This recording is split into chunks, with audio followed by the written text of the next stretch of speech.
How do you get out of your comfort zone? I think you have to realize your anxiety's a liar, and then all the good is outside your comfort zone. Like Mm, everything that you're comfortable with doing is sure it's cool, it makes you feel good, and there's a lot of things that probably serve you. But like if you were just to hop on a plane right now and go to North Dakota and start bouncing around, mm, like that is way out of your comfort zone, but you're going to meet people, you're going to see things, you're going to do things, and those things are going to affect how your life goes on. So like you could either sit in your couch and, go on your computer all day and do the same things you do every do, or you get out of your comfort zone and you realize that anxiety is a liar, use that fear to keep you going as an energy and just keep going forward. Like right. that voice in your head, listen to it, but like don't realize it's not you. You're just a silent observer of those thoughts and just keep going. Do what is going to make this happy.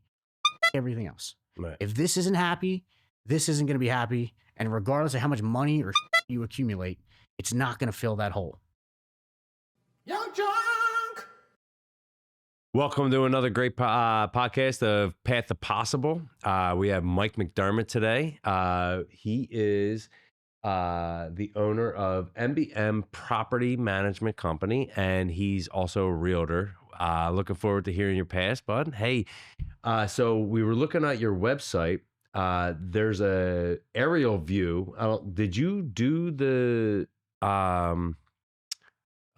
what do you call it? The drones? You know, a lot of people are doing the droning now. Yeah. That wasn't me personally. That was a company I used Okay. for all my photography. And they just took a really cool picture of the Columbia River there on top of my now brother-in-law's warehouse that he was selling in Columbia, Pennsylvania, not far from Lancaster. But I just thought it was a cool shot. And what river is that, you said? I believe it's the Susquehanna. Okay. I could be wrong though. Very cool. I'm rarely wrong, but I could be wrong. Yeah, you make a lot of money on that, though.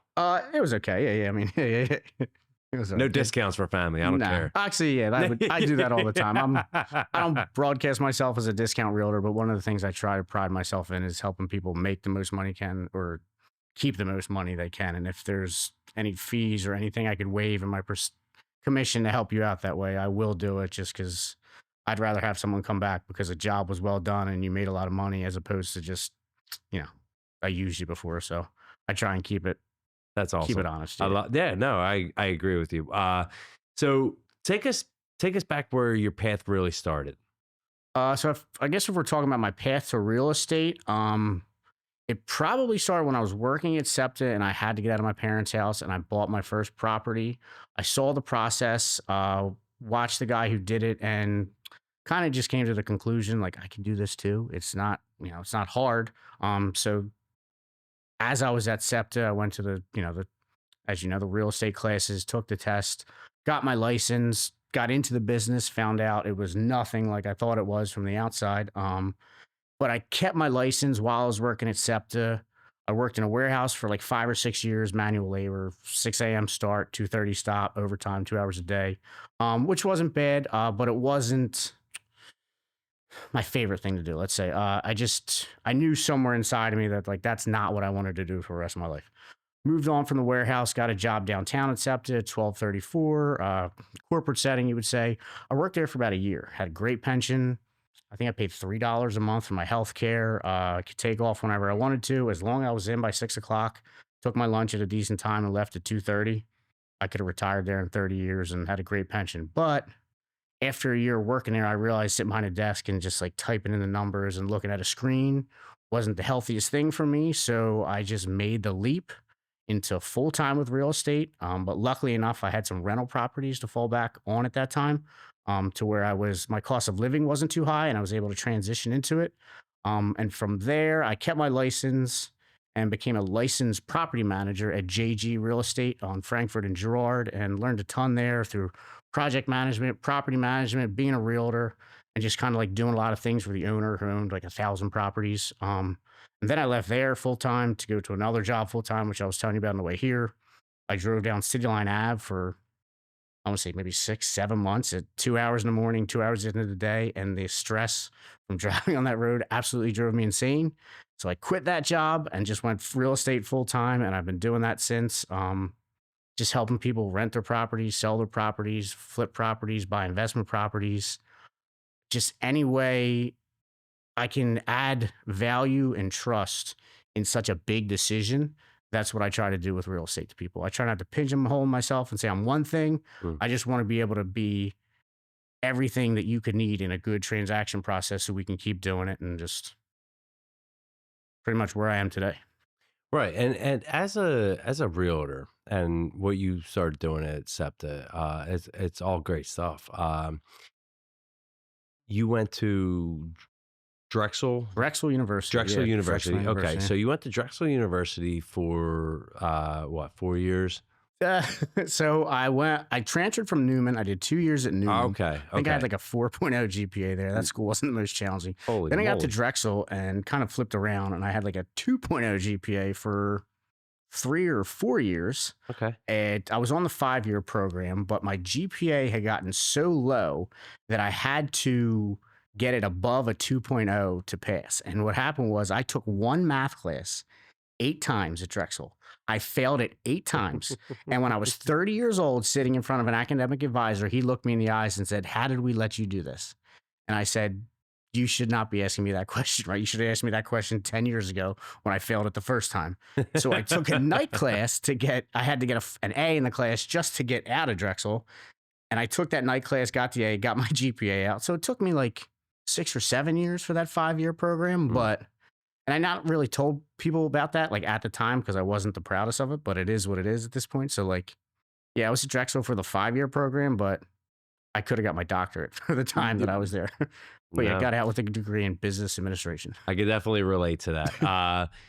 So when you're at Drexel and you're going through all these classes, and one of the things that just doesn't resonate is the math, right? And you know, school math and life math are definitely a whole different breed, right? What helped you make that move from SEPTA to a really scary, risky business? So your path is a little different. So you had a great career, you had a great pension coming your way, you had everything you needed. Was there any fear that came in? Oh my God. Yeah, I think that's probably the driving force in my life up, until very recently. Fear drives everything. And I can't lie to you and say I could pinpoint one thing and say, "Oh, this was the day I woke up and said, I'm going to give up all this at SEPTA." Like I remember sitting in the woman's office for my pension when she had to cut me the check for what was in there. And she was like, "What are you going to do with this?" And I was like, "I'm going to buy a duplex today." And she was like, "All right, whatever." Like she Nice. didn't, but that would have been X amount of dollars for the rest of my life. Like that's, like you said, everybody wants that. And I don't know how much I was rationally internalizing all this and coming up with answers, but something inside of me was driving me like with that fear as the co-pilot to do that. And I remember the day I left there, like getting on the train, I didn't have my SEPTA pass anymore. I had to pay to take the train home. And the guy who was on the train, I've seen him for the past, year every single day, the 6 a.m. train. He's like, "What are you doing?" I was like, "I just quit my job." He's like, "What do you quit? You quit your pension?" All I was like, "Yeah." And he's like, "What are you gonna do?" And I was like, "I don't know." And he looked at me like I just said something in Latin, you know what I mean? To like put a curse on him. And like, again, I can't lie and say like, "Oh, I saw this," or someone, was like, "Hey, Mike, you got this." Cause nobody in my life told me that. Everybody told me you shouldn't leave that job. It's secure. Every 2 weeks, you're getting paid. You're getting a raise every year. You have health care. You have a pension. You're crazy for leaving that. But well, again, so that fear as a co-pilot, I was driving that car and I was like, I need to do it for some reason. I just needed to get the hell out of there. Yeah. And I can't say like it was like, "Oh, this is what sparked me," but it was like something inside of me knew it, it just, whatever it was. You just needed to go. I, I don't like, again, I can't say like it was a rational thought that I was like, "Oh, this is it." It was something, it was a feeling. It was, might have been when my depression was at its highest where I was probably 195 pounds just being sedentary all day. I wasn't lifting, wasn't training, wasn't doing anything. It was a total different life. Didn't have a dog, was engaged, was living with my fiance at the time, was Yeah. trying to get the picket fence house, the big house, so we could do that. And was kind of the goal. But I think along that path, something inside of me wasn't copacetic with it. And it was making me feel, worse. It developed that depression and to the point where something had to give. Groundhog Day. Pretty much, yeah. And so which is one of my Because favorite you movies, by didn't the way. put your mask on first, which they teach us in when anytime you go on a flight, they always say, put your mask on first. Right. Take care of yourself. Then you can take care of everybody else. Right. You can't have a woman heal you if you're not healed yourself. If you're not happy, there's no woman in the world. There's no person in the world. There's no dog in the world or a career that's going to make you happy. Correct. So you went through the muck and you found happiness. I'd say yes and no. I feel like happiness is kind of an emotion. Okay. And it's not kind of a state of being. So I would say where I am, I'm kind of just more content with the daily ebbs and flows of life, just to be able to, regardless of what happens, it is what it is. You know what I mean? But I mean, I don't want to say I'm not happy, because I am. I would say I'm a lot better off than I was before. Right. But it's not just a constant bliss and, oh my God, this is great, let me post it on Instagram. You know what I mean? It's life. Well, I mean, how hard is it to be in your situation right now? Talking about the emotion of being happy. You were telling me that you were in Puerto Rico for a month. Did that make you happy, or was it just a pure bliss of, like, is it a different being? Like, when you get on that plane, sometimes, like, a lot of people get on the plane and they're nervous and they're like, oh man, I can't do this flight. But you get through because you want to get to your destination. And once you get to your destination, you're good. Now you're saying that happiness is an emotion. What does that mean? I mean, kind of look at it as like, imagine life is just the ocean, right? And we have emotions and thoughts and everything are just the waves. Like, it's going to come, it's going to go. So you can revel in the happiness, but eventually it's going to be back to, normal, and it could be worse, but they just come and go like waves in your life. And you just have to realize that it's not permanent. Being in the present moment and content, or just, I guess you could use happy as emotion, for where you are and who you are as a person, kind of is my goal, more than just try to be happy all the time. If that makes sense. Yeah, no, I completely understand. So if you had someone someone younger than you, let's just say Dylan, at what were you, 2000, buddy? 98. So someone who We were in was 8th grade when he was born. Right? Someone who was born in 98, someone who was born in 87, 88, 90, it doesn't matter. Someone younger than you, and they don't know, like, they go to the clubs, they're like, oh, I feel like this is fun. Or they're doing this, or they're doing that. And they're like, this is a lot of fun. But the next day, like, you wake up feeling full. Right. And, like, when I went to the clubs, I never felt full after that day. I never felt like I did anything good. Sure. When I cut the grass, I feel full. Sure. Sure. So how would you describe this to somebody who is younger and coming up? And I only say this because you say that happiness is an emotion. Agreed. How can you describe, like, what are you after? What do you want to go? Like, what do you want to teach somebody? Like, don't go for 1 hour of emotion, 15-minute session of sex. Don't go for that. Go for a full life. So can you, I mean, I think you can, I definitely asked you a lot of shit. I know on what you're this saying. one. I know what you're saying. So if you can kind of describe a little bit more about how do you go for that full emotion than just a 15-minute hit?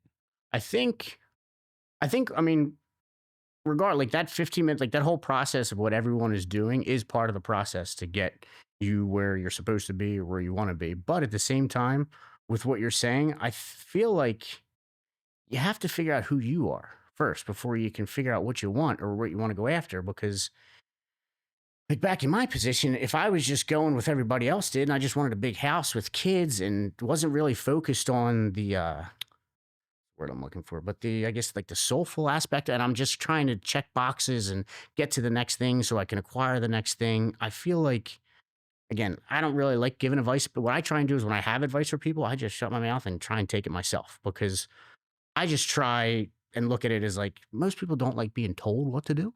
So if they ask me, then sure, I'll tell you what my perspective is. But I would say you got to figure out who you are first and what you want. I mean, you might not want the same thing as Mike Sage wants. You might want to live in an ashram in India for 20 years and, worship cat, whatever it may be. So until you know who you are and what you want, you can't really figure out what you're going to go after because you might go down that road and that's not the path you want to go down. And before you know it, you're 20 miles down a road of something that's not really satiating you or making you feel like you're complete or whole. Like you're saying with cutting the grass, regardless of what it is, if you're present in that moment, doing it the best you can, and it's almost like you're helping your family and doing something, a responsibility, that's why you feel good because it's not, you're not really so much doing something for yourself or for others, but it's something that you had to take care of. You did it.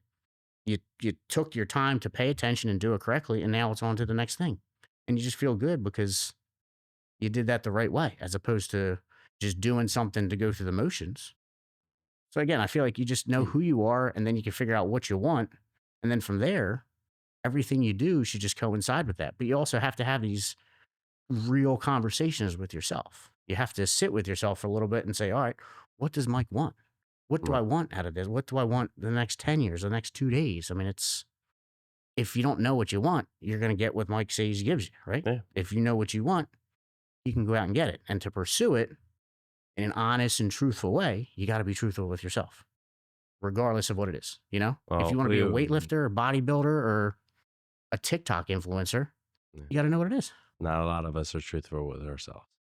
That I can agree with. Hey, Dylan, did you get the text message that I sent you? Can you bring up the one quote that I wanted to show? I really want to bring this up because you get to the point where you say that you had to make a lot of changes. And, finding ourselves, and I'm going to give bossbabe.inc a lot of credit on this one because it is really cool. I'd never seen this quote before. One of my favorite philosophers, bossbabe.inc. Bossbabe.inc. Yes, she was definitely, we learned about her in college, Right. I think. Yeah. And it could be a dude. I have no idea, But the clip is becoming the version of yourself. Becoming the best version of yourself comes with a lot of goodbyes. Wow. So It's a lonely path. It really is. It's a lonely path. And even if you're married, even if you have a girlfriend, even if you have kids, even if you have a dog, you get into a position where you're like, shit, I got to say goodbye to a lot of stuff. One of the biggest things that I was talking to one of my friends about this, and I was like, I got to say goodbye to Party Boy. No more fucking around, no more taking your clothes off, no more running around the streets as Stuff we sea thought was aisle fun. naked. Yeah. I mean, you just don't want to do it. Right. One of the biggest goodbyes is to yourself when you get to this point. So I wanted to bring this up because I really thought this would resonate with you a little bit. So can you talk a little bit about the goodbyes that you had to go through? I mean, how many? This might sound weird to say, but I heard this on a podcast the other day, but I live a very monastic life. All right. I have very few people that I talk to daily besides my parents, my sister, and like people that are close to me. I monitor the input I get from the outside world, whether it be from people, social media, the news, all that stuff. I spend a lot of time in self-reflection, probably too much. I meditate every day. All of these are solo activities. And the more you start working on yourself, you kind of weed out the people that aren't going to help you in that process, whether it's naturally or you just go like, listen, I don't want this person in my life anymore. Every time I talk to him, he's negative. He does nothing for me. He's not really a friend. I've heard what he said. Like, that's a conscious choice. But most times I'm sure you did it when you were buying your businesses, like you're just doing different things now. And then the same people that are, getting high every Friday night and going to the bar until 2:00 in the morning, that can't be your lifestyle anymore because you now have priority in this. So like, it might be weird, but like all that stuff that I've been doing for myself, it's like you can't, who can you talk to about meditation than other people that meditate? So like you find yourself struggling even to relate to people. Like we were saying yesterday, we watch clips of sports so we can have conversations with people in a daily context and not sound like some nerd that we thought, when we were younger. We Right. would go to we watch every Eagles games, like we had, you name it, we were about it. And now it's not even part of our lives anymore because I don't care what like I was gonna say Deshaun Jackson, like he even played the Eagles for 10 years. You know what I mean? I don't care what he does on a daily basis. He doesn't care what I do. You know what I mean? So Yeah. like that's not gonna affect me at all. But like everybody we know from high school and college, what do they talk about? It's like, oh man, did you watch the Birds last night? Go Birds. That's cool. That's awesome. I Go respect it. Birds. You love that. That is what it is. But I didn't watch the game. Like I watched the Super Bowl so I could talk to people about it. Right. But like if you don't do all these things that your old friends are doing or the masses are doing, you just find yourself walking this path where it's like people aren't calling you to hang out anymore because nah, man, I don't drink. I don't go to the bar. Do you want to go walk in the woods? Or like, all right, you're weird. I'm not doing that. So like right there, you just start Am losing. I coming out alive? Exactly. You start losing people because your interests aren't the same anymore. So like the more I think you focus on yourself or whatever you want to do, you naturally and by force of your own nature, start weeding those people out. And when you're younger, you have 50 friends, you have 100 friends that you would hang out with every weekend. Like people be at the footbridge 100 deep. And now Friday night, you have kids, but on a Friday night, I'm eating pizza with my parents. You know what I mean? I'm in bed by 9:30 if I have nothing else to do. And it's like, that's your circle. So like, yeah, you lose a lot of people being the best version of yourself. Is it worth it? I mean, that's up to you. Right. But I think to make a better version of yourself, if you get rid of the things that aren't helping you, it makes sense, right? Like it's well, I struggle with this one thing. When you say that when your friends start like, I don't want to talk to him because he's negative. I have a lot of we have friends that sit there and they're like, so you're doing this, and that. I don't understand how you're doing it. I don't understand how you're doing all this. Is that a form of negativity?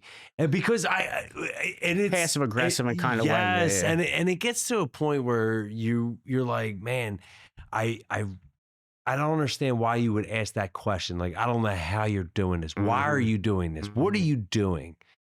It has nothing to like, dude. It's not offensive in a way, but it's almost like, who do you think you are? Right. Do you think you're better than me because you could do more than me? When you're like, dude, I just get up and I put one foot in front of the other every morning and I just keep going. That's what it is. Like, whether or not this fails, I'm going to keep going. That's what it is. Like, for some reason, I guess whoever's asking is okay with their W-2 job and they like what they're doing. But for some reason, Mike Sage, that's not the way you are. And you got to do a different thing. Right. Just support them. Don't question it. I understand what you're saying. That's how I would interpret it. Right. And there's nothing wrong with like a W-2 job. And there's nothing wrong with any of that. Like, I wish I could be that person. Do you know how many times I said that to my therapist? I wish I was an idiot who went to work every day and just collected that check. And then on Friday came home and forgot about it. Right. But I can't. I overthink someone. If I see them look at me twice and they're laughing, I think they're laughing at me from across the street. I've never even met them before. That's just how my brain works. So I can't be that person. But I'm jealous of those people who just get that check, get the pension, and their life seems good, I have many conversations with a lot of people about, I wish I was as content as that person. But you don't know what's going through that person's head. You don't know what's going through that person's head. And we all sit there and we're like, oh, they do well for themselves, whether it's $75,000 a year or $200,000 a year, it doesn't matter. All they do is they have a business or they have a job. They go to work, they come home, they have the family, they have the house, and then they go to sports and they do this and they do that and they walk their dog and, take the trash out. Like I just took the trash out this morning. Right. I felt like I just conquered the world. And, getting all the trash out of the house, you're like, feels so good. Right. These people get like that too. But there are certain people that like us that feel that we need to accomplish something different on our own terms. Correct. Like if we fail, we want to fail on our own.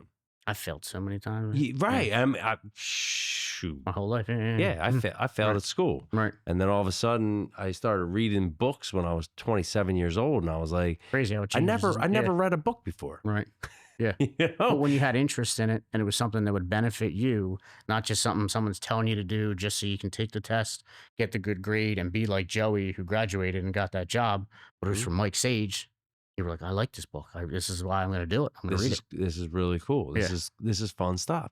And making business moves is to me is like, you want to talk about scrolling like a dopamine rush Mm-hmm. in social media.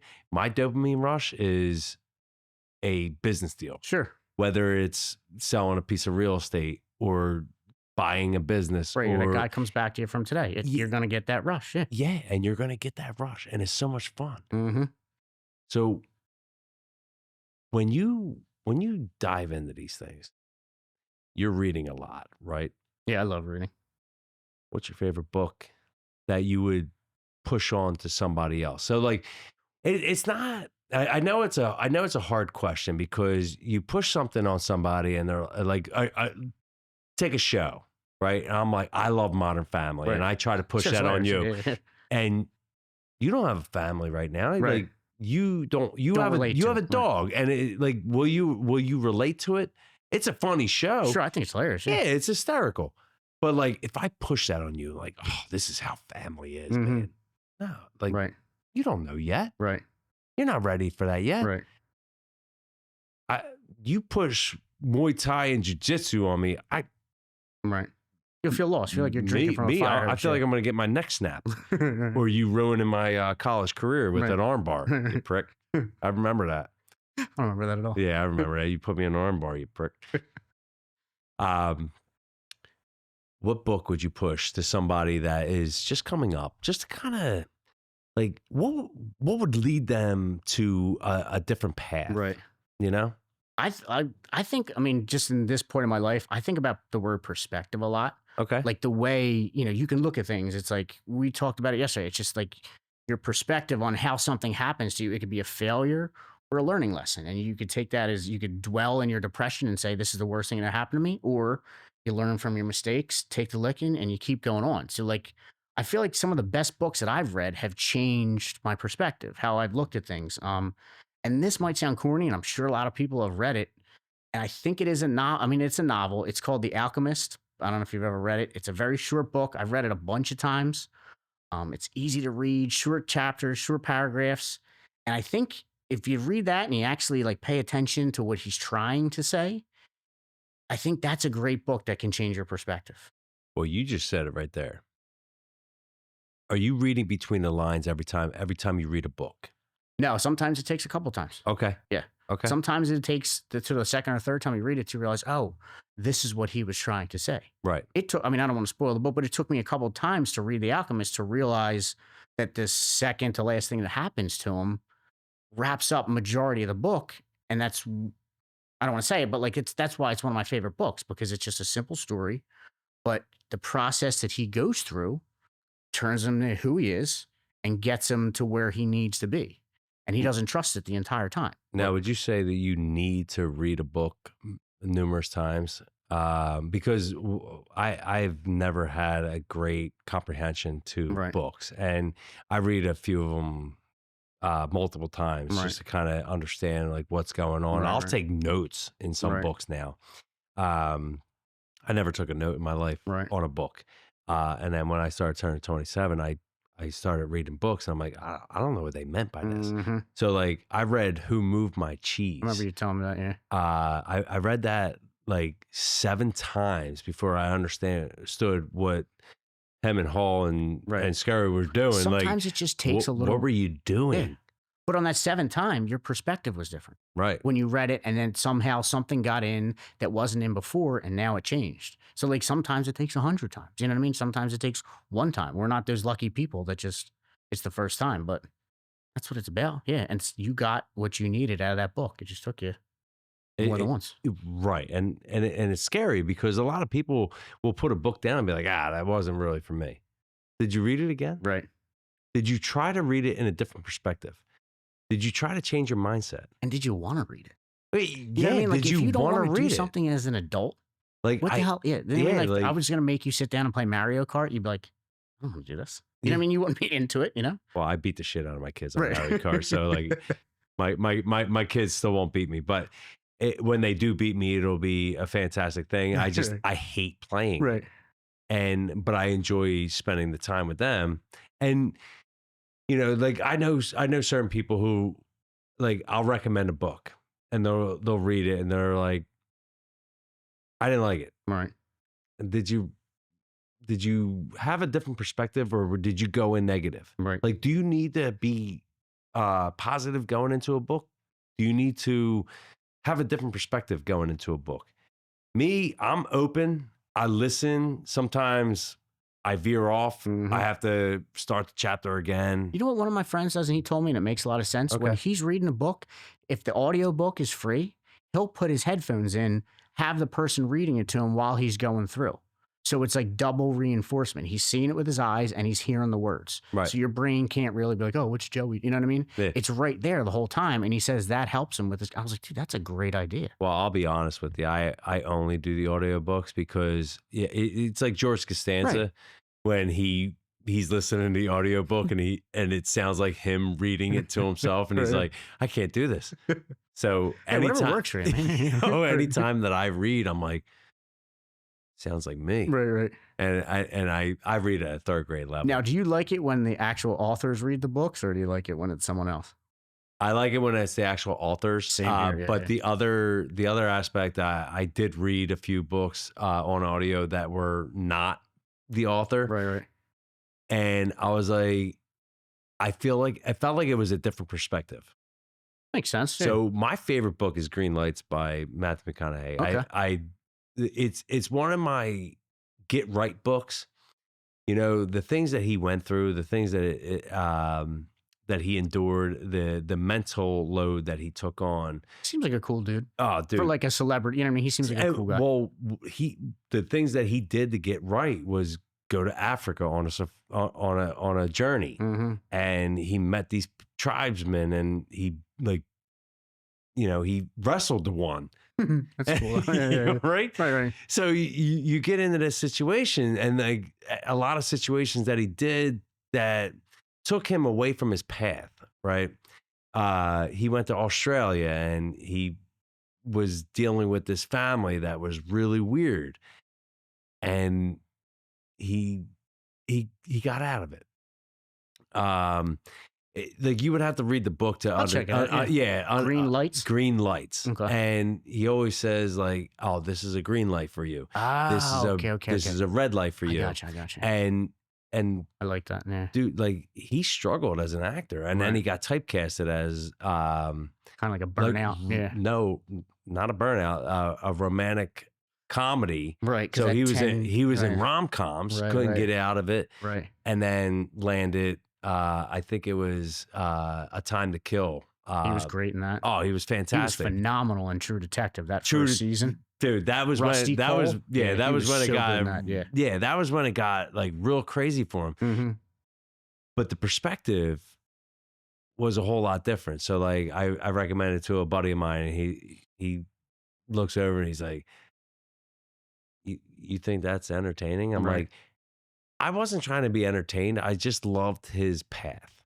Sure. Yeah. You know? Because you probably kind of related to it a little bit, but like you see someone who's wealthier than we could ever imagine to be, and he's a human.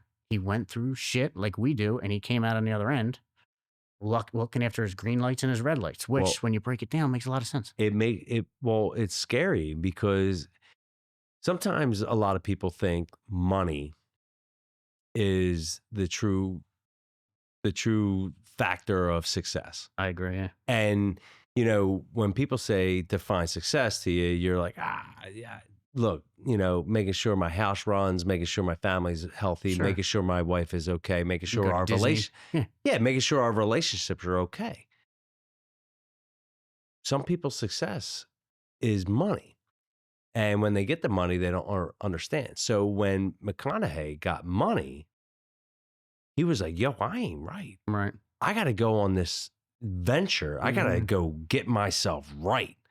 And the other quote that I read the other day was, "You can't get healthy in an environment that makes you sick." I agree with. I mean, look at plants. Look at Yeah, flowers. If the ground is terrible for them, they're not going to thrive. If you take it out, put it into healthy soil, fertilize it, feed it, and give it water and sun properly, it's going to thrive. and there's different zones for that. Correct.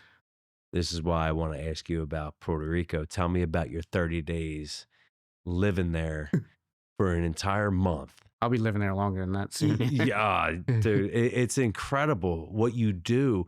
And you wake up, and it's not like you wake up and get fucked up all day and drink all day. You are seriously going down there, enjoying yourself. I mean, it probably takes you what, 3-4 days to recoup from, like, if you're coming from a bad place, right? And you're like, you know what? I'm just going to go I know what you down for mean, the yeah. month. Let me go get right. It probably takes you like 3-4 days to recoup, get right, get your mental right. Mm-hmm. And then all of a sudden you're on the I like to call it a boogie board, but it's probably a surfboard. Right. And you're like, I don't do surfboards. They scare the hell out of me. Sex wax. I don't want to have sex with a surfboard. But dude, tell me about your experience in that realm. Because that's an experience that a lot of people don't do.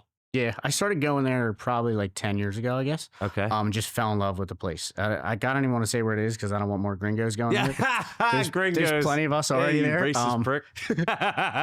But it's kind of like, to speak to what you're saying, being in the sunshine, eating healthy food. I don't have a TV down there when I'm down there. I don't have cable. I have my iPad if I need to watch something, but I don't really watch TV. I average like a book every 2 days.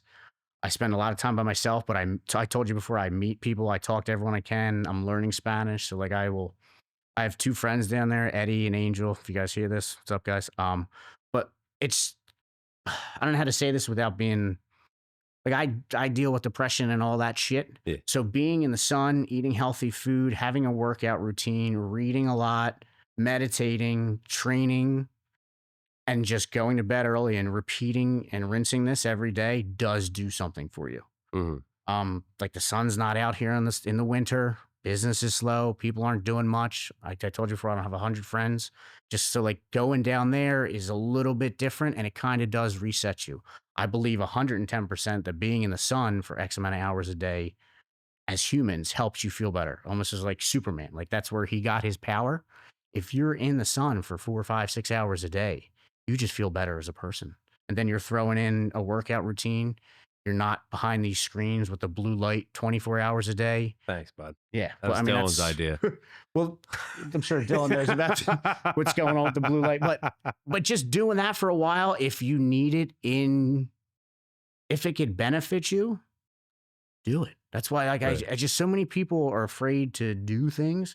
And listen, I've canceled a trip by myself to there before 2 years ago because my anxiety had me just in my own head so much down that path, and I canceled a trip, lost every penny I put on it. And now anytime I get anxious about that, I think about that because I'm like, dude, you let your anxiety ruin that for you, of something that could have been beneficial for you. And then when you do go and do things like this, where your anxiety is lying to you, I promise you, almost 100% of the time, it's the best thing for you because you're going to come back and feel better.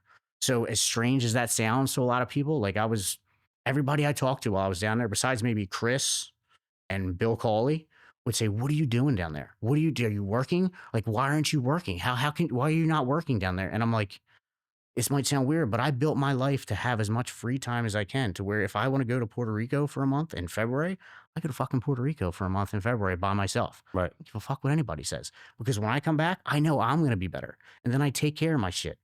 So I shut off all the outside things that people are talking to me like that. And I just do what the fuck I think is best for me. Sorry for saying the F word, but that's like kind of the whole process behind it. But yeah, it's a beautiful place to be. And I'm freaking surfing and just doing jujitsu and drinking dollar beers and eating fried pork all the time. Right. Which sounds amazing, but that's what the fuck I want out of life. Like I want to look back and be like, man, I'm glad I did that. I'm glad I met, what's her name, when I was in Puerto Rico. I'm glad I took the, you know what I mean? Like all that stuff. So I could just not so much say I did it, but like, I just want to live a life that I'm proud of, that Mike McDermott is proud of. Right. Not that Mike Sage, you know what I mean? Not that other people are asking me, what am I doing? Why are you doing this? Why are you not working more? I'm just worried about myself. Good.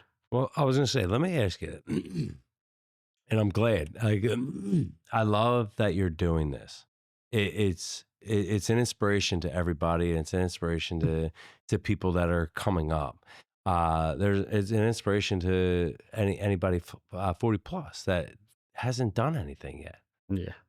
I mean, you got to get it. Like a life, it's not short. I mean, it's weird because It's short. I believe in the idea of reincarnate. Like we've done this Yeah. before, we've done it, we're going to do it again. But like Yeah. this, the time we have on this earth, whether it be 70, 80 years, whatever it is, half of it spent in bed, like, there's not much real time we have to do the things we want. So like, if you have the opportunity, take that opportunity to do something that's going to, I just put more stock in like the memories that I want to make and the things that I want to do. Like you saw my car. I drive a 2007 Toyota 4Runner. I pay $50 a month for the insurance. That's it. I could go out and buy a new 4Runner for $900 a month right now for $75,000 with the hot. But like, I'd rather take that money and go and live in a shack in Puerto Rico for a month. You know what I mean? Right. Like, So let me ask you, you built a lot of things before you did this whole month run. So you have disposable income coming in. You have some money set aside. You did your thing. How can people do this and still be able to manage? Now, and I only ask you this because if you're aspiring to be a family man, does this run out? And we'll get to that because here's my problem. I always bunch a lot of questions sure, together. no, I'm listening. Yeah. So when people are coming up, like you can't do it at 18, you can't do it at 19, 20, 21, right? You got to build something. And if you build something great, that gives you a residual that comes in, and I was lucky enough to buy rental properties before. I mean, you were an agent for a while before shit just went crazy. yep, And I was absolutely. lucky to buy them like less than a 1% rule to where they're cash flowing very nice right now. Mhm. But like you're saying, I mean, you got to look at what you want. Because if you want a brand new Lexus IS 500, if you want that big house in media, if you want like all those things, that's money. That's time that you have to spend towards building something that's going to support that way you want to live. Right. If you don't do that, you're not going to be able to live that way. So like you have to find what works for you to support yourself to build that kind of living. Okay. And if those things are all that expensive, you got to figure out a way, especially now, to make real money to support that. Right. That's the way I look at it. But like, if that's not what you want, then you got to figure out how to do that to support it. If you want free time and passive income, buy rental properties, put money in the stock market, figure that out. But if you want to be a CEO, you got to go to work every day. You got to be there 5, 6 days a week, working overtime, doing everything that nobody else wants to do to build yourself to be there. Right. So it's either live like no one else today to live like no one else tomorrow. Kind of. I mean, Right. again, it's what you want out of life. Like I met people when I'm traveling that they work 4 months out of the year, 5 months out of the year, bust their ass at whatever seasonal job they have. Right. And then when they're off, they're living in Puerto Rico or Dominican or St. Croix for 6 months. Just chilling. Not living like kings, but they're living, and that's what they want to do. And to everyone else, it sounds insane, but back to your happiness. If that's what makes Mark happy, him, just drinking water on a beach or by a river somewhere in Dominican Republic, and that's how he has to get, that's what he's going to do. But if that's not what makes you happy. So that lifestyle doesn't really resonate with a family. Not even close, yeah. So what happens if you were to find a woman, build a life with her, and want to start a family? Does that life go away? How do you incorporate both? I think like anything else, you'd have to compromise. Mm-hmm. You know what I mean? You can't, like, it's like you and your wife, you didn't go into the relationship and you're like, this is what I do. I'm going to keep doing it. And if you don't like it, hit the fucking road. And she didn't do that either. You both came in, you're like, all right, this is who I am. This is who I am. Let's figure this shit out. Let's mesh it together. Would I like to meet someone who likes traveling as much as I do? And I feel like that is possible. Yeah. Mm. So I think it's like anything else. You just have to compromise. But what compromise is going to keep Mike being Mike and Mike happy? Yeah. Like if you sold everything you had just to make Maddie happy, at some point you're going to be content, but then you're going to like be resentful because like, I don't have it. Like I'm not Mike anymore. I did everything to make her happy. So like there is a balance there regardless of what it is.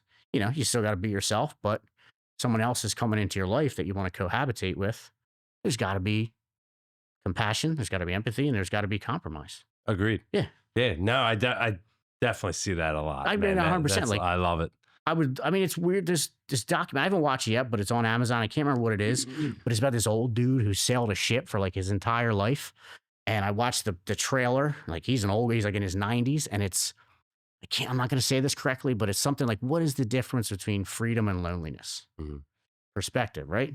This guy spent 90 years on a boat by himself, doesn't have a wife, doesn't have kids, doesn't have friends, doesn't have families, nothing. But he has the ultimate freedom. He does whatever he wants, whenever he wants, goes wherever he wants. But is that loneliness to you, or is that freedom? Because at first it seems like freedom to me, but the more I look at it, this guy's alone. He's got nobody. Well, he's got this. He's got the open sea. Right, but he doesn't want to call. He doesn't want to talk to when things are bad. No one's going to show up at his funeral. Sometimes people want that. Oh, I agree 100%. You know? But it made me think a little bit. It's like, do you want to be that 90-year-old dude on a boat by yourself? Or would you rather compromise, find someone, Right. maybe be on a better boat, not out in the ocean, Right. with a cool chick and a cool kid, you know what I mean? Like whatever it is. Yeah. See, me, I wanted to spend my life with a woman. Right. I wanted to have a partner in crime, and I wanted to have a family, but I also wanted the opposite end. I wanted a business. I wanted, freedom. Right. And what stinks is that when you want all those things and you want to eat your cake too, Seems like you got the good balance going on, Mike, to be honest with you. it's a hard thing. Oh, I'm sure it is, man. I mean, I would never question that in a second. You're doing a lot, man. It looks, everything looks great. I'm coaching. A business owner. Right. Multiple business owner. Yeah, I'm a father. I'm a husband. And it's really hard because trying to delegate all these things and, running a business. Like, I wish I ran my business when I was 15 years old, because the youth is wasting on the young. Right. Right. We get to a point where 15, you were cutting out of school going to Votech. Yeah. Shit. Yeah, I was a stockbroker then. Yeah, I remember getting student of the month for that. So do I. I appreciate it. Yeah, I didn't have a job. It was awesome. But I was playing, varsity baseball, and it was great. Right. And like doing all those things, it was so much fun. But when you're, when you want to focus on your business so much, but you know that your kids need you for a minute, or your wife needs you for a minute, that's got to be beyond tough. Because it's like you have your priorities, and it's, if you let one slip, then it's going to slip even more. But you can't. I understand. And you find friends that are like, I'm a big golfer, and I love golf. I can golf every day, all day. Give me 36 holes in a day, and I'm okay. It's one of my favorite things to do. The problem is that if I did it the way I do it now, I probably would never make it, because right now, like, every time I get on the golf course, I smoke a cigar. I gotcha. I drink, and I make it a lot of fun. Right. And then I look at like other people, and they're out there to golf. Right. They're trying to get better. They're trying to get to the tournaments, or they're trying to do this. And I'm like, you start looking at things like you were MMA, right? And a little bit, yeah. and you train, right? You were saying that you trained in Puerto Rico. When you train, you're not training for the octagon. Me personally, no. Right. But you use the word train. And like, it's like me and golf. Like, I know I'm not going to the Pro Tour. Right. I know I'm not going to the Curry, the Corn Ferry tournaments, or the league. Sure. I'm not going to the 55 plus senior tour. Right. I'm not going to any of that. But your training is more of a mental release. Just like when I train for golf. Like, I don't go to the driving range. I don't go and, chip up Right. on a green I got what you're saying. for 30 days in a row Right, just right. to go like shit, dude. I'm out there To golf. I'm out there to golf. Right, like right. whether if I have a great day, great. Like I'll watch some YouTube clips. I'll take it. I don't go and chip in my yard. Right, right, right. It's a release for us. Sure. And when you said train, like it that can get misconstrued with other people, like, oh, he's training for this, Right, or he's training for that. No, like, no. When I say train, like right, that means I'm working out. right, That means I'm releasing my brain. Right. I'm releasing the endorphins in my legs. I'm releasing everything out of my body that Right. I need to go. That's what golf does for me. It's a fun time. Sometimes you play with a foursome right. that Sometimes you play with by yourself Right. with a threesome that you have never met Strangers, before, right. and you have so much fun. Right, And you get to learn about people, right. and you get to have fun. Isn't that one of the coolest things? Just meeting someone stranger you never thought meet before, and they tell you some crazy cool story, and you're like, man, that is insane that you live this life. Mike, me and my buddy last year, we go to the Dirty Myrtle every year, and we call it our white trash getaway. Sure. And we do a week in Myrtle Beach, Pirate Land. We Right. love it. It's so much fun. It's living in trailer parks and, just getting down and dirty with it. So we go golfing at Prestwick Country Club. Place is gorgeous Mhm. and way nicer than I should even be. Right, right. Like I shouldn't be allowed here. So I ended up shooting like 97 or something like that. That's good though, right? But no, Oh. no, it's Okay. dog shit. It's I thought like, under 100 was good. well, they you look at the statistic on social media. Yeah, they tell Okay. you you're better off getting struck by lightning than breaking Really? 100. Really? Yeah, Okay. yeah, whatever their statistics are. Right, However, whatever gets them the likes, right. it's all good. Right, right. But we met these guys, great guys. Two, I would probably say they're millionaires. So they make like I don't know, $650 a year. Right. Nice guys, humble. Mhm. Oh, how you guys do? Like, what's your handicaps? I'm like, 17. Right. The guy's like, oh, okay. I was like, well, we could put up money. I was Right, like, right, I don't care. I'll piss money away. I don't Right, care. right. And he was like, no, we don't have to bet. I'm like, don't be fucking coy with me. Right. Like, you want to throw money up, I'll throw money up. Right, right. Like, I piss money away. Right. You don't. Right, you right, you right. will like hold on to that as much as you can. Right. The reason for my story is that I feel like you're one of those guys that can take their money and do right by it. Thank you. Me, I piss it away. Right, right. Like, oh yeah, I'll throw 600 Right. hours down on that. I don't give a fuck. Right.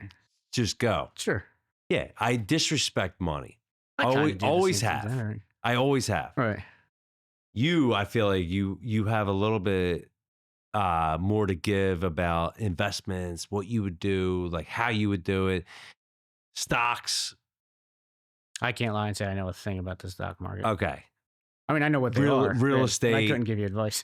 Right. So real estate, you have investments in. Like you're playing your money a little bit differently than a lot of people. Like I said, I piss my money away Right. and I put all my money into businesses. Right. I don't know anything about stock market. Right. I stink at it. Right. I'll pluck one and it's great for like 6 months and then all of a sudden it's like Right. Right. gone. Right. Real estate, once the market tanked and the bank stopped giving any type of bank owned homes. Yeah, they don't exist anymore, huh? They The don't ones exist. that do are No. it's insane. Thanks, BlackRock. Yeah. I mean, since we were working together, like well before the pandemic, this Yeah. business has done. I don't even. It's not even like a one. It just. It's not even fun. It's not even what. I mean, I guess it was fun, but like, yeah, it's not. Yeah. It's not what it was anymore. It's just. It's really changed. The technology's changed it a little bit, but just the shortage of houses and the way people buy now and their investment strategies. A lot of people, we talked about this before, just want to be on Instagram, just want to be on like looking like they're doing things. So they might not be in the making the most sound investments every time just because they want to create content or be a cool dude. Like it's like anything else. It's just real estate's very local. It's cyclical to an extent, but if you want to make money in that, you got to know where you're putting it right now. And So you're in real estate. So I know you don't do stocks. I know you don't do businesses. I know you don't. I'm actually looking to buy a franchise right now, but yeah, we're gonna get to that. Okay. I love that. Okay. I would love to hear that. I want to ask you about Airbnb, Dylan. Please, we're talking. Ruin the whole show. Ruined it. Ruined it. Just kidding. Dylan's a man. Temple. Yeah. So Airbnbs are the way I always saw it was Airbnbs get me a high rise in Inner Harbor in Baltimore, get me down the shore, get me anywhere. But can we have one in Delaware County? It all depends on like in Delaware County, there's tons. I know there's coming in 2026. I know we're going to regulations are get changing a lot of things. Yeah, and I mean not to go back to Puerto Rico, but like when I first started going there 10 years ago, there was under 100 Airbnbs. I'm going to say there was 50 in the area that I stay in. Okay. Now there's well over 3,000, and it's just anything that you could turn around and rent and make a profit from. People are turning around and trying to rent out to get those $150, $200 a night profits on their rentals. But it's also hurting the local populations. I was going to say, why would anybody want to go to like Springfield? And like, there ain't nothing in Springfield. Like, well, you can go to Nick's Roast Beef. Right. It's fun. I've seen them before. I don't want to say exactly where it is, but not far from the Vault. And it's like this crazy expensive place to rent there right near a train station. And I just don't understand the market for it, but I guess it kind of makes sense if people are renting it. I mean, we're not that far from an airport, maybe, if you have a social event for a family, but I kind of agree with what you're saying. It's not the demand that you would get in an inner city or a vacation rental. Right. So it's like, if you build your business just based on Airbnbs, you're hoping your ROI is a lot higher because you're charging more. But at the flip side, the vacancies are probably a little bit higher, because you're not getting consistent long-term rentals. You're just renting to Joe and Frank for a night and then, Mary and Joe for the next 2 nights, whatever it may be. Well, Instagram told me that if I bought like 6 properties, I'd make $10 million a year. And Instagram never lies. Anything they tell you to do. Anything they tell you to do, do 100%. Right? You do 100%. No, I appreciate that because I've really thought about it. I was like, if I bought social media doesn't lie. People on the internet always tell the truth. Yes. If it kind of rubs you the wrong way, put more money into it. And if you meet someone who says they'll do right by you, full trust. That's how I live my life. So Dylan literally just bought a house while we were talking. Like I saw him. He's like, dude, you see the $650,000 house that I just bought down the street? Dylan. Yeah. All from Instagram influence. Yeah. Good move, Dylan. Yeah, there's literally no parking. There's nothing. Yeah, it doesn't matter. It's a two-bedroom condo, $650,000 a year. We're renting it out at $6,500. Was it bossbabe.inc that bossbabe.inc? Please give her credit. It's 174,000 likes, followed by Steven and one other. So I hope it's not a dude, because I keep referring to her as her boss babe, because. I mean, I don't want to assume genders in this day and age, but I understand what you're saying. Yeah. No, so when you circling back, when you do an Airbnb, a lot of people will make a lot of money on it, and they just don't tell you that location is a huge part of it. We could do something in Springfield, ain't nobody buying that, and you know what, in Springfield next year, 2026, we may, because I think we have World Cup coming.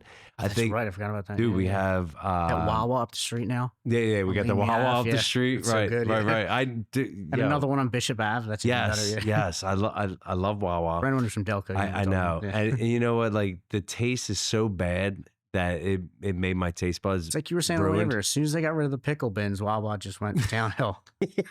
Wawa, bring back the pickle bins. I Exactly. don't even like pickles. I see. I love the Jewish Right. pickles. And are we allowed to say Jewish pickles? Or is that racist? Or is that what? prejudice? Come on, Dylan, tell me, man. All right, so we're good. We're Jewish pickles. I don't eat them, so I don't know what they are. They could be dill. Right. Yeah, no, we're good. Dill-in pickles. Back on track.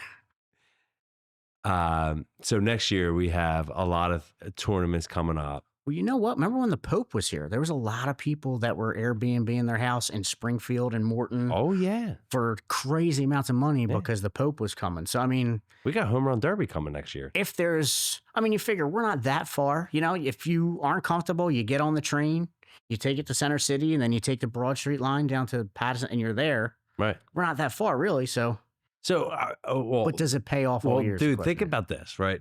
So Bryson DeChambeau, he always Airbnbs his houses that he goes to these tournaments. That's cool. Fuck him. Why? I want him to stay with me. Oh, okay. I want him to be my guest. He kind of reminds me of you in a weird way. Why? Because I hit bombs? Kind of, yeah. But I respect him now that he like started taking his game so much more serious. And like, it's he's insane. a legit contender now who also smacks the shit out of the ball. You know what I mean? Well, he was he's jacked. he was one of the most hated. Thanks for noticing, Right. dude. Thank you. But he Appreciate that. hated because like he was like Happy Gilmore, right? Yeah. Right. Yeah. And he was like cutting corners and this Okay. and that and playing. And he like in the beginning, media made him a bitch. Right. And then all of a sudden the media was like, oh, wait a second, we like him. Right. We can make money off him. Yeah. We can make money off Right, him. right. Let's build him up. Right. So they built him up and he's great. I love him. I love his content. He played with little junior fucking sticks. I love it. If he reached out and said, I want your house because the US Open is in Aronimink next year. Hell yeah, brother. I'm in. How'd you get my information? I don't give a fuck. You're staying. Right. And I'm making you eggs naked. Aren't there, take it easy, aren't there houses on Aronimink? They are. Okay. Some of them aren't gonna rent them, but a lot of them will. Right. Because you'll make a killing. You'll Yeah. make a killing. And that's next year, 2026. Right. Okay. Hey, dude, I don't want your money. Right. Stay with me. I'll make sure you're Springfield. good. Yeah. Take care of my kids. Like when Jerry Me and had my that wife are gonna marathon go run. out for a date night. I'll make you breakfast in the Right, right. morning, whatever you want. You want sounds achievable. you want a frittata? Yeah. Look, dude, I got a Blackstone. I know what I'm Wawa's right up the street. Wawa is right up the street. I can do whatever. Right. But you know, you get to these points where when you rent my house for an Airbnb, you're not making anything. You got to go down the shore. You got to go up the mountains. Oh, yeah, just yeah. I mean, you need that house on the stilts. Sure. I mean, but it's dependent on the situation because if you have a house somewhere else and your house is paid off, then you're just making money. But I understand what you're saying. Yeah, I mean, I also don't like the idea of staying in someone else's house as opposed to a rental property. Like you just come in someone's house, you're like, this is a toothbrush here. Like we're sleeping in the same sheets that they slept in last night. Yeah. Different than someone who treats their Airbnb. They as literally just had sex last night, and I'm sitting here sleeping in it. those sticky, itchy sheets. Yeah. Not itchy and sticky. What the fuck? Where do you stay? Dylan, take it easy. So no, That motel that used to be Wawa. That's where I stay. He doesn't like Wawa. He's a sheets guy.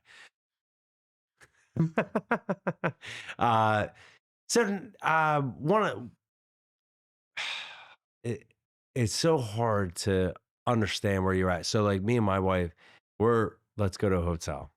It's so much easier. Than the Airbnbs? Yeah, I don't want to clean up after myself. I feel like they're cheaper now too. A lot of hotels. When I was in Arizona, They 2 weeks definitely ago. lowered the rates because they had to keep up. But guess what? You can get some nicer hotels for the same price as an Airbnb, and it's cleaner, and it's going to be nicer. You know, it just sometimes it's up to you. Whatever works for you. Here's where my bougie side comes in. I will not take a taxi. Uber, you mean, or you just won't do either? No, I won't do a taxi. Okay. I'll do an Uber. Okay, But it's got to be an Uber Black. interesting. So I got into an Uber. I would say probably like 6 years ago. Gross. fucking dude had cigarette holes all over his back seat. Yes. I'm like, do you just throw your cigarette butts in the back seat? Right, Like, right. is that your ashtray? Like, and I'm sitting on it, Yes. and I was dressed nice, Right. and I was like, I'm done with this. Mhm. I'm done. So now you do the black because it's a legit. It's got to be black. Right. They give you the water. You feel good. Right. You- That's how Uber used to be when it first started. Remember it was that? only like limousines and town Yes. cars, and then they let any schmuck get the thing behind it. And now get someone pick you up in like their '92 Camry that is like running on fumes. You know what I mean? On fumes, Just to right. get you to the airport. You're Exactly. like, Jesus Christ. Yeah. Yeah, it's like, and you're like, oh man, please just get Yeah. me where I need That's to go. like, so if you want to go with the black car, that makes sense. Yes, so I go black car, and like I said, that's where my bougie side goes in. Right. And again with the Airbnb, like I think we stayed at one. It was a nice place, and it was not a bad spot. Right. But I'd rather a hotel where I know. That's what I was just going to say. You know 100% of what you're getting when you stay at Hilton. Or I stayed at a place called the Drury in Phoenix. Hell yeah. Do you ever stay at one of them? No. Really, if you ever get a chance, they're really nice, cheaper than like the big 4-star hotels. Okay. Had a pool. They had a 2-hour happy hour that they did for free for all the guests in the hotel with food. So like you knew exactly what you were getting there as opposed to renting someone's shed behind their house that Love the it. pictures don't look the same as they did that they posted online. Like I rented a place, I mistakenly thought it had air conditioning and it didn't. So I had to sleep a night with like all the windows open. Which And the moths are coming in. everything, the noise, people driving their cars by. So Just like it's like Tommy Boy. exactly. But if you had the hotel, you know, you got the air conditioner, you close the big double blinds, and you're good. You don't have to worry about it. Speaking of no one's looking. So I will get deep with you on this. Uh-oh. Yeah, I know. Yeah. Yep. Gear up. Shoot. What makes Mike McDermott do the things that he does? What I have this little person in my head that runs on a hamster wheel. is it, like little Gazoo? Now, do you ever see Men in from- Black when the face comes off? And Oh, it's like yeah, little yeah. alien? That's what I got going on, yeah. Orion. Yeah. Yeah. But it's the cat's necklace, yeah. That's honestly, besides that voice, I don't know. It's just Yeah, there's a lot of pain and suffering that comes behind people's paths. oh sure, man. Yeah. Not a lot of people will talk about it. Sure. I'm asking you to talk about it, if you want. Sure. I'd like to know what was the deepest thing that got you pushed. You know, and I know your dad got you into SEPTA. Having that conversation with him when you were going to quit, how hard was that? I think it was more hard because like you know you're disappointing somebody. Like he did so much to get me in there and like help me to get in there, and then you're like, thanks, but I want to do something else. So like I think that's whether you internalize it with those words. Did he understand? To an extent, but at the same time, like your father's around the same. That generation was very different than we were. Like they having that job, staying at a job for 40 years, do like whatever it was, that was ingrained in them, and that's what they did. So that's what they wanted for us. They just wanted the best that they knew, the best that they could provide for us. And that was the best option that they had at the time. But for me, and I mean, I'm assuming for you too, that's not what was going to keep you, you know, going every day, get you out of bed every day. Well, I would say we got into the late rounds with our fathers. Our fathers are probably very similar. My Right. dad was at his company 42 years. Your dad Same was at here. his company for 40 years. Right. You know, their mentality was you go to work for a company Mhm. and you put your time in, you do your thing, and they're going to take care of you. Mm-hmm. We came in at the very end. I would say like probably 10 years before Sure. before they made their nut. Mm-hmm. And they came in and they started doing really well. And it wasn't like they were making $50,000 a year or $60,000 a year and, you know, working their ass off anymore. Mm-hmm. We missed that. Mm-hmm. We were, you know, shitting in our diapers. We were learning, we were growing, we were walking, we were talking, we started getting there. And then all of a sudden we started getting to our year, like 14 to 18, we started getting into our years of not understanding what we need to do. We always hey, go to work. Mm-hmm. Go to work. Mm-hmm. Do your thing. Play baseball, play lacrosse, go to work. Mm-hmm. Always have a job. Yeah. Always have something going. And you got to And- remember, they were raised by people who went through the Depression. Like my dad was one of 10 and lived in a 2-bedroom house in Southwest Philly. Like they didn't have like what I had growing up. Me and my sister had a single family home in Seacane in Delaware County where we didn't have to share a bedroom with anyone else.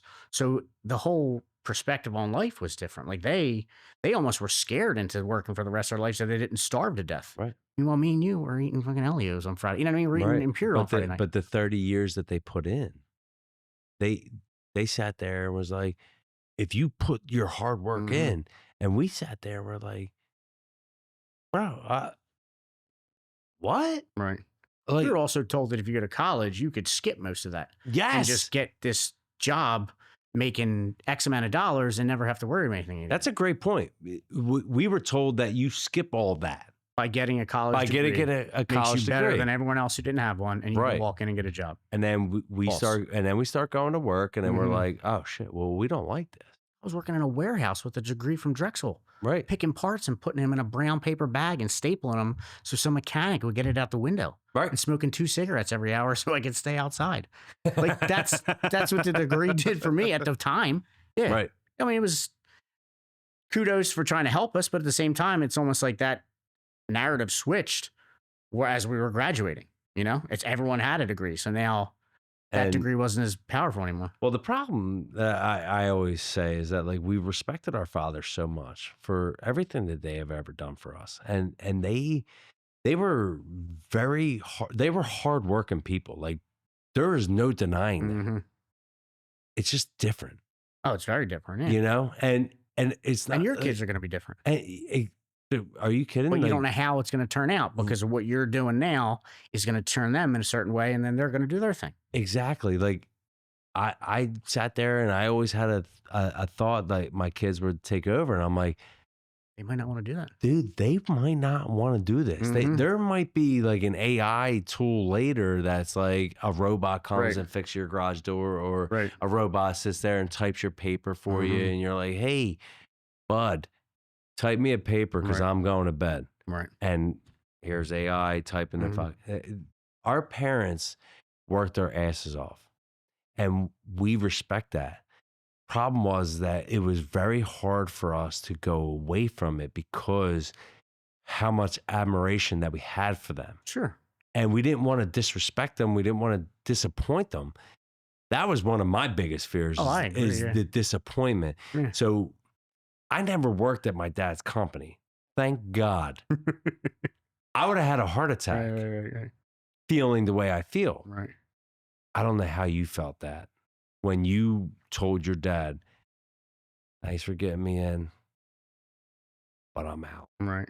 And I'm going my way. That's how, I mean, you pretty much summed it up there. I just felt very like you're disappointing someone. Yeah. Like you're just letting them down by not like following your path, but it's just like doing what you want to do. And it's not just somebody. Right. It's your father. It's our father. That's our hero. Right. Like that's somebody we look up to. Right. That's somebody that we followed for years. Right. Learning every bit of like, all right, here's their good, here's their bad. Let me take a little bit of portion of middle. Right. I got my dad's anger. Right. I got my dad's manners. Right. I know what they do, and I'm in the middle with it. Right. You don't ever want to bring out the street in me. Right. You don't ever want to bring out the good in me, but like, I'm right here. Right. When you go that route with your decisions and you feel like you hurt your father or you hurt your mother or you hurt your sister or you hurt your family, Right. Whether you're married or with kids and this and that, and you're doing it. What keeps you going? Going back to one of the first things you said, man, when the oxygen comes down from the airplane, if you don't take care of yourself first, you can't take care of anyone else. You can't pour from an empty cup. So if you are full of depression and you just don't like the life you're living because you're doing it for someone else and the fear that you're going to disappoint someone who probably won't be disappointed if they really do love you because they'll want you to pursue whatever's going to make you happiest. That's You know what I mean? Like you got to put your mask on first because I Yeah. can't help you if I'm dead. So I got Right. to fill my cup and then I could pour into your cup. And as much as you're dreading feeling that, disappointment in someone or having someone disappointed in you, it's almost worse than living an inauthentic life where you're just dealing with all this shit internally just to make someone on the outside happy, you know? It's wild that people won't put their mask on first. I see many people who have families and this and that, and the wives are running the roost, and that's fine. Like, dude, like my wife runs the roost. Like, good, do your thing. Right. I will follow, but I am going to do this. But we are going to discuss this. Sure. There are a lot of people who the wives are like, you ain't doing that. Right.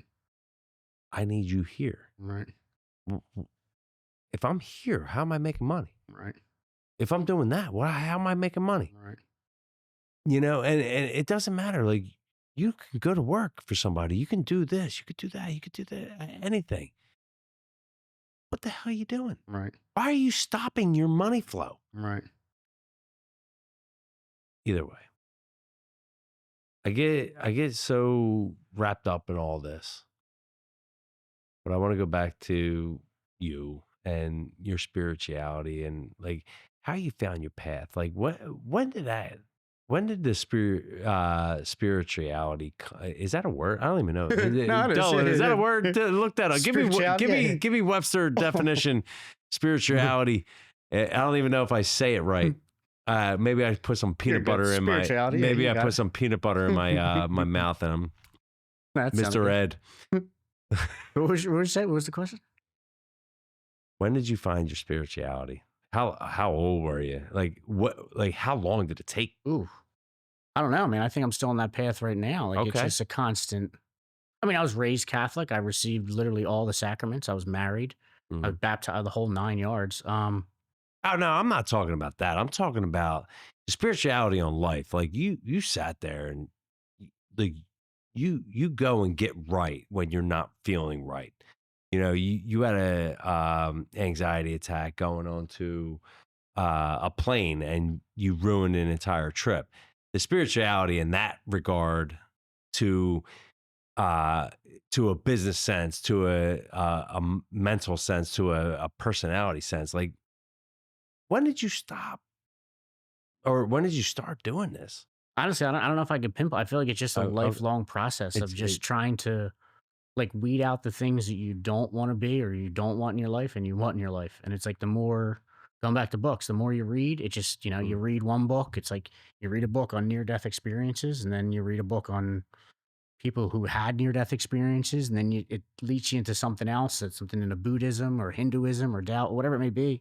And you take all this stuff and you try and incorporate it in your life, regardless if you're going at a relationship, a business venture, mm, or a podcast, whatever it may be. It kind of all of that stuff shapes who you are. So it's like how I'm coming out to the world is an amalgam of all the things that I've tried to put in. And like you're saying with your father, taking the good shit and not, taking the bad shit also, but like realizing that you don't want to put that out. So like you right, you take everything you can and you just try and make the best Mike possible to make that next best decision. And regardless of that outcome of that decision, make sure that Mike is going to be okay, right. whether it works out or whether it doesn't.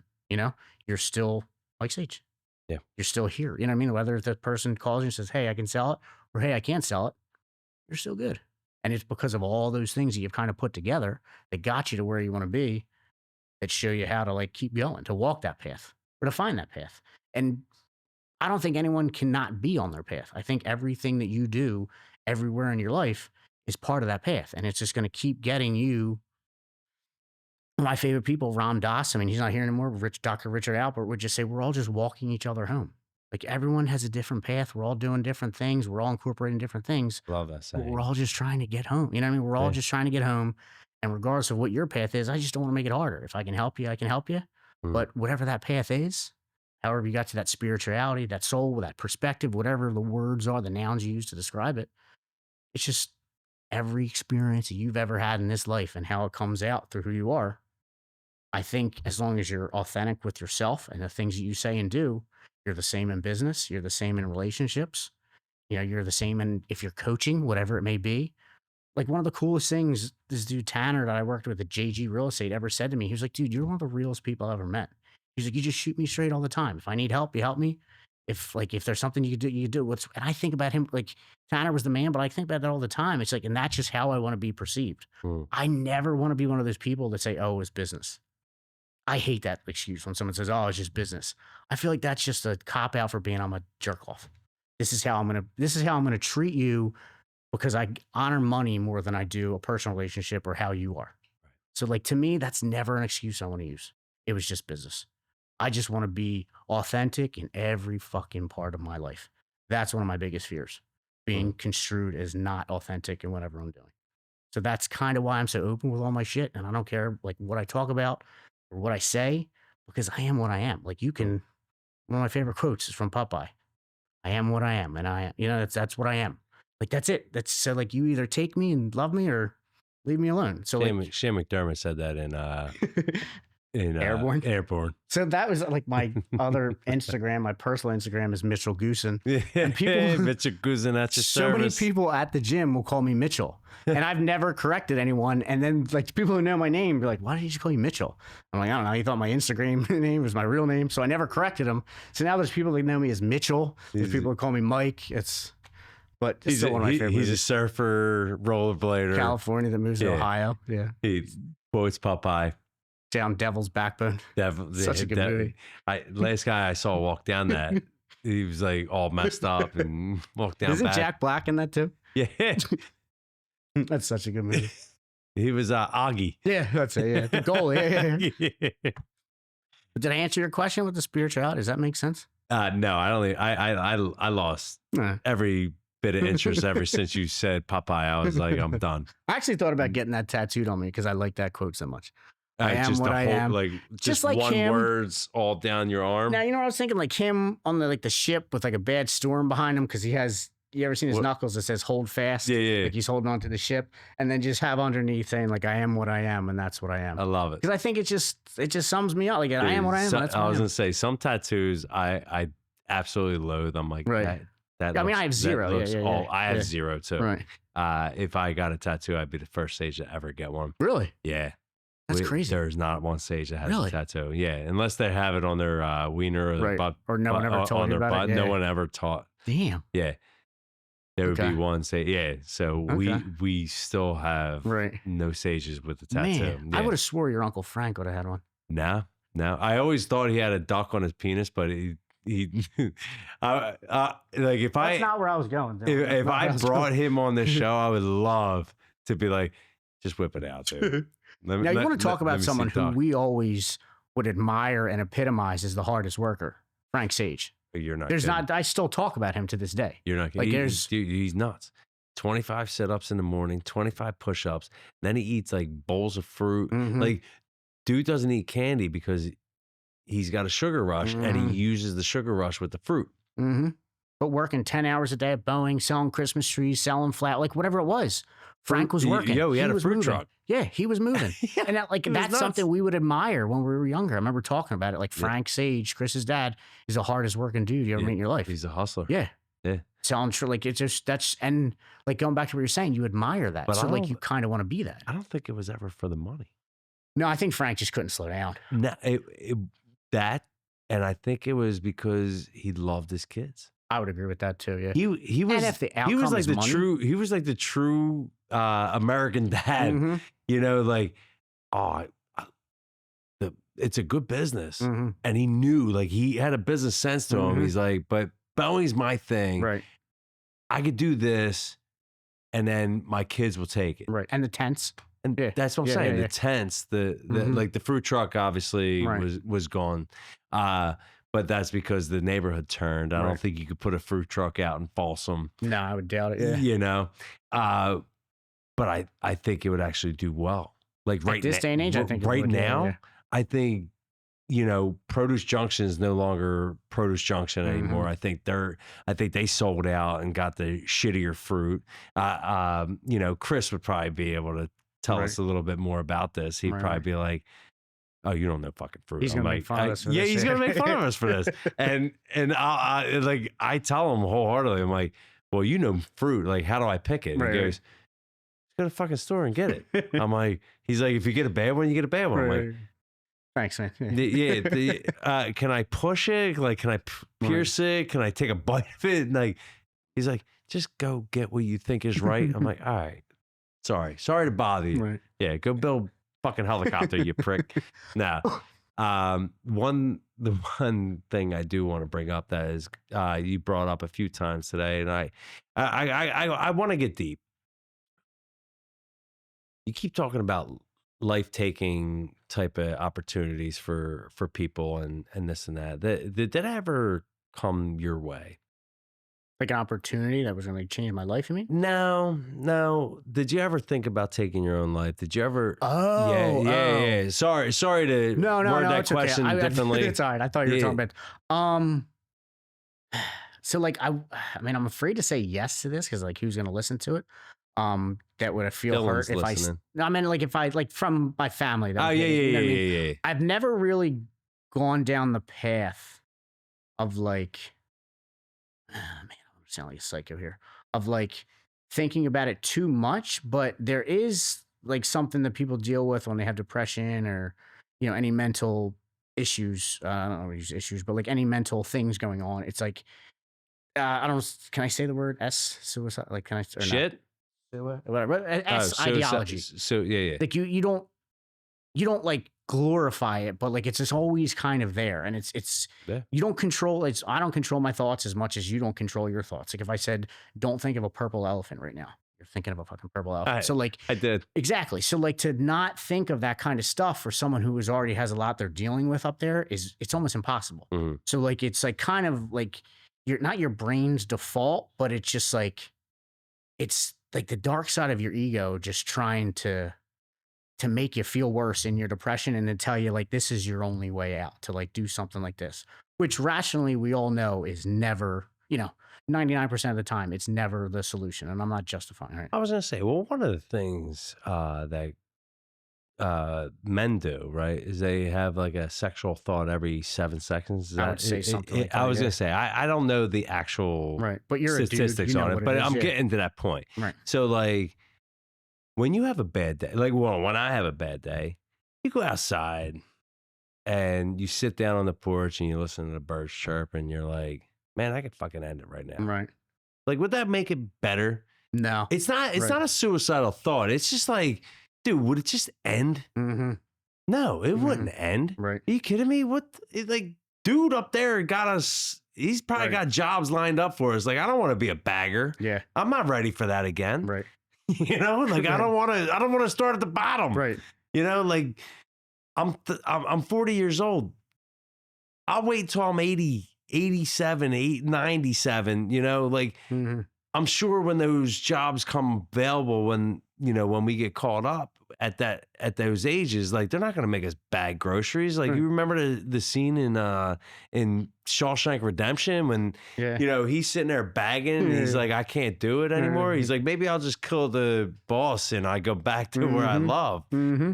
I don't want to do that. Right. I don't want to come out and bag groceries again. Like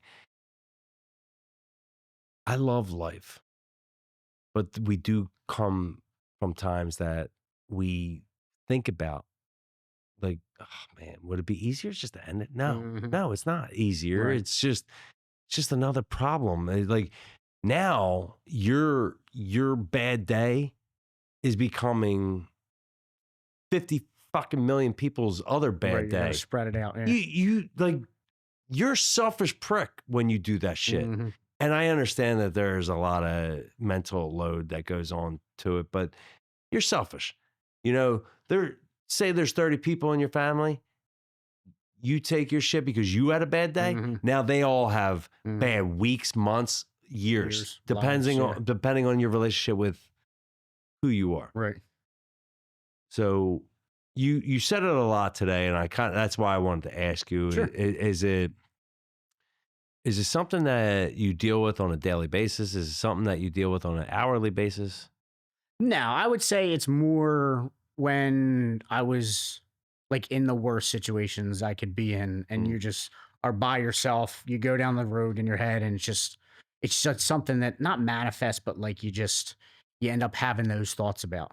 Right. And honestly, I would say, I don't say I have any of my shit under control, but I did start meditating, and what that has done for those dark thoughts is like I can't real. I mean, I could describe it, but it just sounds weird. It's just Yeah. like No. I mean, you keep some things you can keep to yourself. right. No, I'm not. I don't care about. Like I'm just saying. I'm not saying that you have to enlighten, but I'm saying there's some things that you keep to yourself, and you're like, you know what? Like I saw a hawk today. Right. I keep that to myself. Right. I enjoyed that. Like Right. it was nice to see. Sure. You know, Right. what was it? Oh my God, Stand By Me. Okay. Great movie. Yeah. When he saw the deer, Right. he's like, I never told anybody about Right. it, but I saw it, and it was enjoyable morning for him. Right. Never told any of his friends, and they Right. were on a journey to see a dead guy. Right. Right. You Right. know, Right. so Right. like there are certain things that, like when you're meditation, there are certain thoughts that come through our heads that hey, we don't need to talk about, Right. but we can enjoy talking about the meditation part. Right. Right. We can enjoy like, hey, it was awesome, Right. it was great. You don't need to know my thoughts. Oh, I don't care about that at all. And like we talked about it before. Yeah, I'm open with a lot of this stuff because I want not normalize it, but I just want people who hear it that are going through the similar shit that are afraid to talk about it or are afraid to do any or hurt themselves. Realize that like other people go through this shit too, but that doesn't make it okay. It just means that like you're not alone. That like if you can get through this little bit dark period right now, it's going to get better. It might get shitty again, but it's going to get better and then it'll get shitty. So like it's like that's why I don't mind talking about any stuff. Or I could do a whole podcast. It's just you want to be open about it. I know you want to start something like this, right? And I think it's admirable. I love it. I love the fact that there would be an outlet for somebody that's not a therapist. Right. I'm not a big fan of therapy. That's the whole nother thing with dudes. Like, did you know 75% of all suicides are men? Yes. 75%. That's a fucking huge number. Yeah. Most dudes I talk to are against any kind of therapy, anything like that, because whatever they have in their head, and they don't even want to have the conversation. But I'll die on the hill. I'll die on the hill with anybody that talk therapy is a great way to start for anything because go ahead, you can say. Well, no, I was going to say that the one thing I wanted to ask you is, do you think that if you don't have any type of training in this, do you think you can help somebody? So like, say someone calls into your show and they're like, yo, I'm on the verge. Right. Can you handle that? Me personally, the only thing when you said that, the only thing I could think of is tell someone that I love them. Yeah. Like just that's, again, go back to like Ram Dass is like when someone's in a moment of like trauma, whatever it is, just be a loving rock. Yeah. You know what I mean? Love them as much as you can. Don't ask questions. Don't tell them they were wrong. Exactly. Just be a rock, but love them as much as you can. Yeah. So like, do I feel like I could help anyone with that? I would say probably not. But have I been in positions where people have called me or asked me things or again, got to Puerto Rico. I was there 2 or 3 years ago and I meet people all the time. I met this older couple. We were having dinner at a place called the Harbor, like out watching the sunset. I actually saw, Brian Iggy.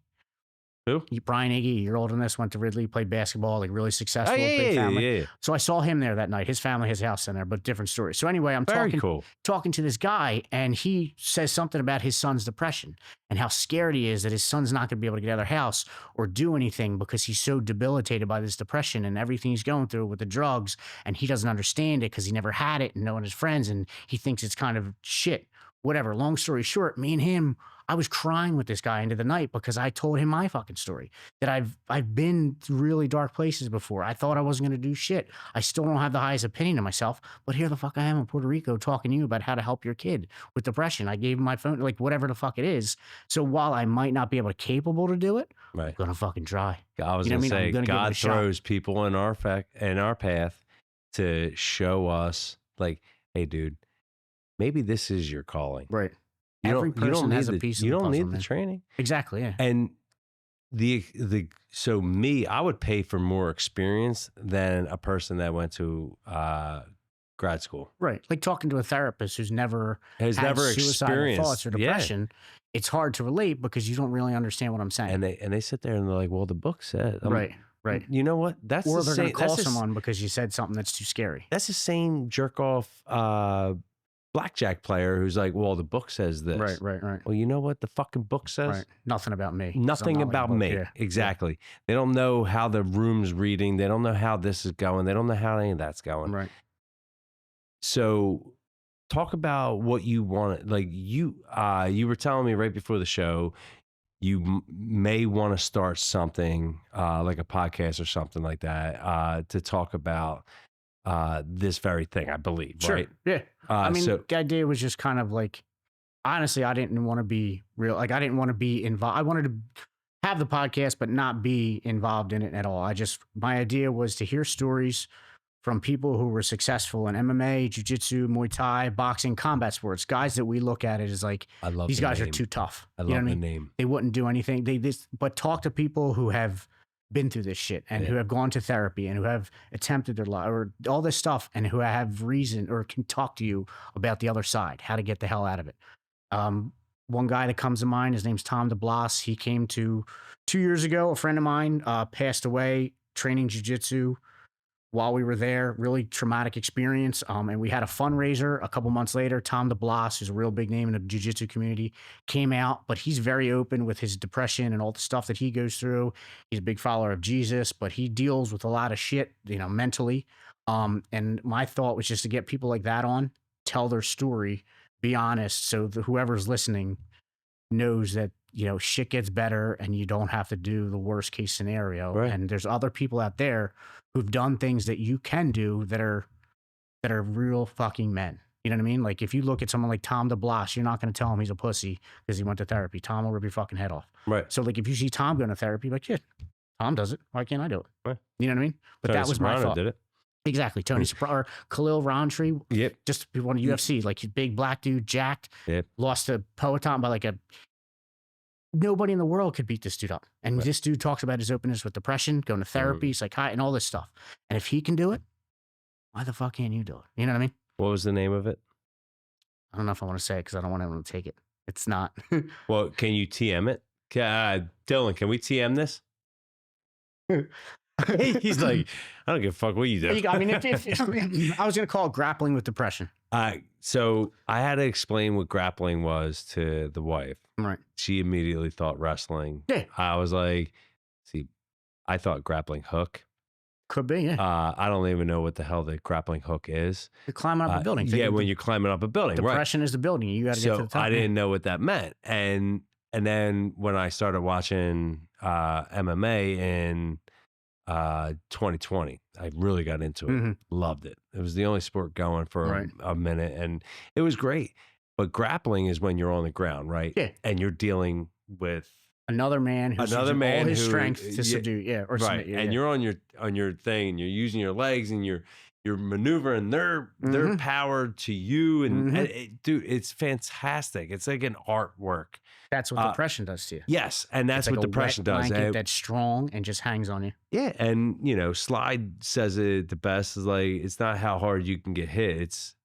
It's right. It's not how hard you hit. It's how hard you can get hit. Yeah, and keep moving forward. Right. That was it. Sure. Good job. No, I know what you're saying. And it's wild. I really admire people who can come out and say that, because I would say, what was it? The World War II, Vietnam war vets, they have a hard time discussing these things. Oh my God, yeah. And now we're all more in touch with our feelings, and as men, it kind of it's weird.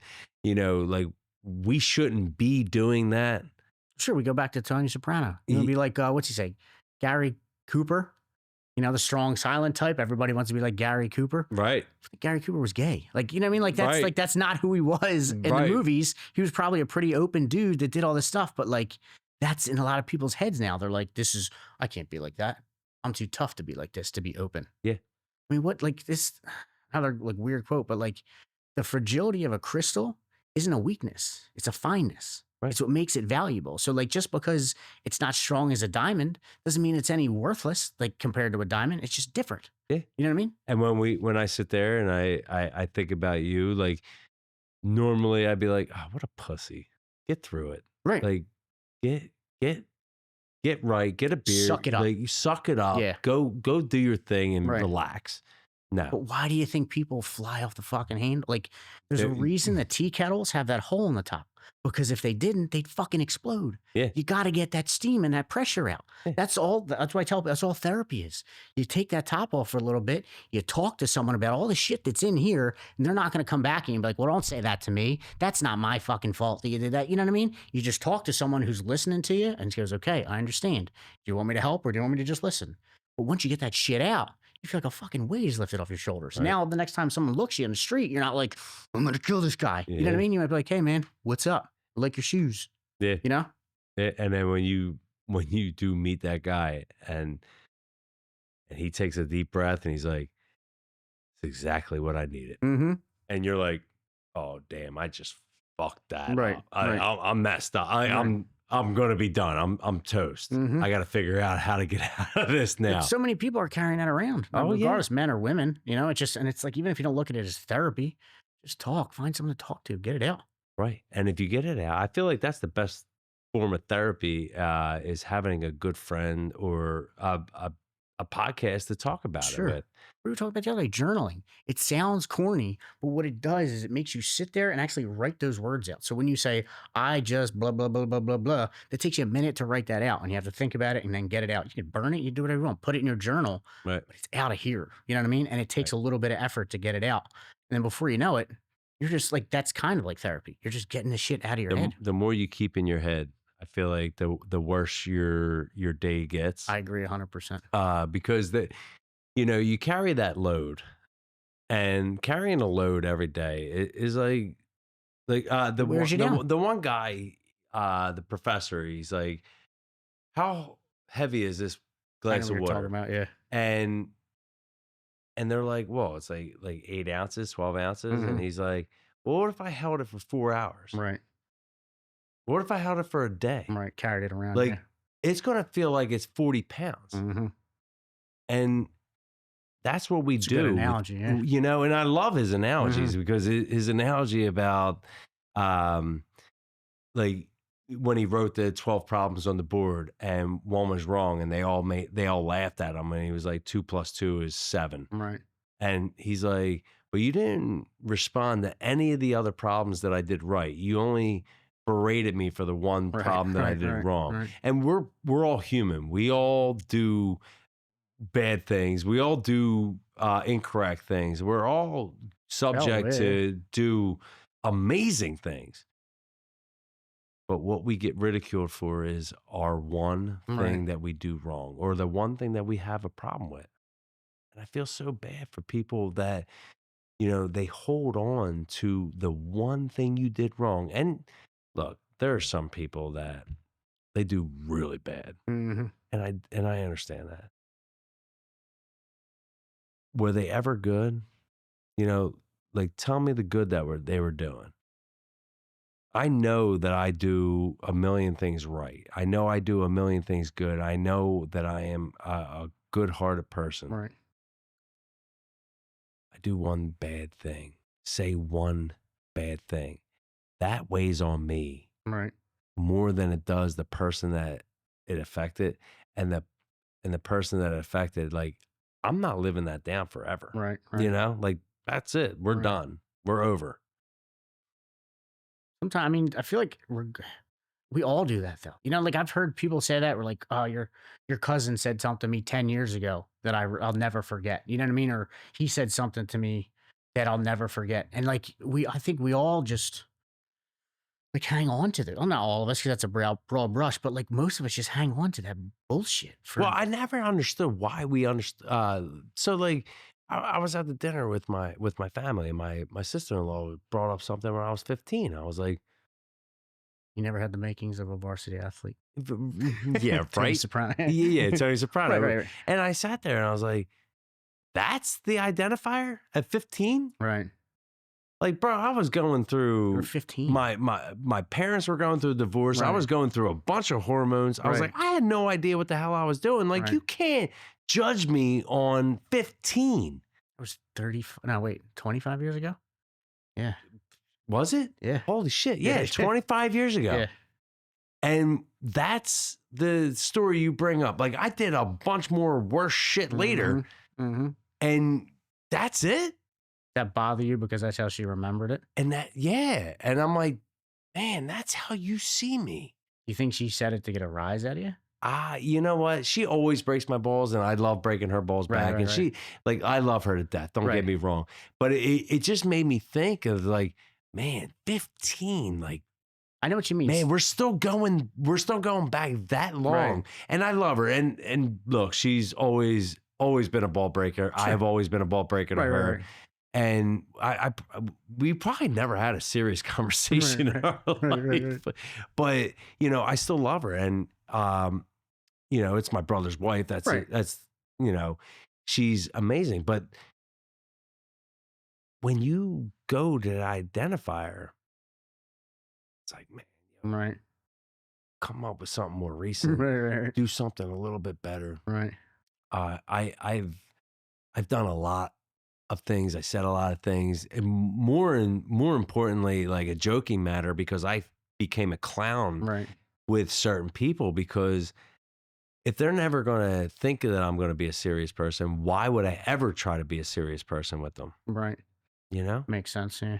And you get to that point, like, there are certain people that will be like, oh yeah, Mike McDermott, he's a clown.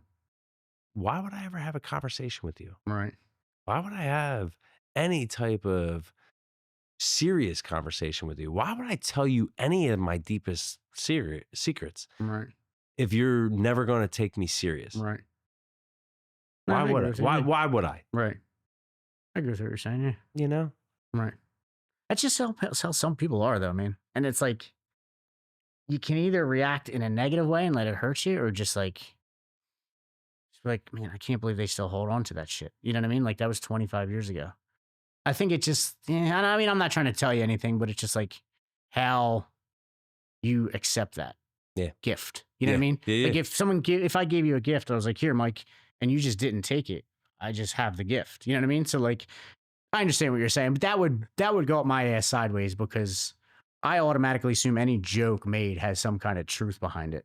And so if someone says something with a little bit of like, oh, that time you did that, you know what I mean? You're like, well, yeah, you're kind of joking, but you're also kind of like making fun of me. So it's like, you know what I mean? No, I understand. And like, you made it a point to make it like a serious thing. Correct. Yeah. Right. I know. But people are people, man. Yeah, I was gonna say, people are people. Hey, look, I don't hate on anybody for breaking my balls, and I like, yes, I carry the weight, but that's my problem, not theirs.